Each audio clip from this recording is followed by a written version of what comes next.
everybody, this is Jacob Nally with the Graphite Lab, and in today's video I'm going to show you how to renew a membership properly inside of ServiceTitan rather than just selling a new membership.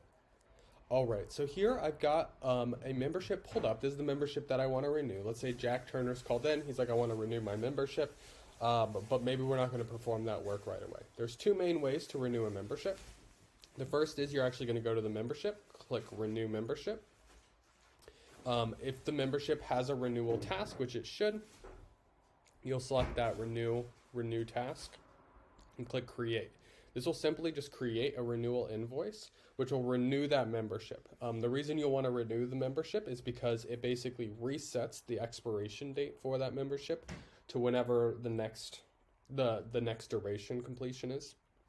If you just sell a new one, you won't get all the benefits from like tracking expiring memberships.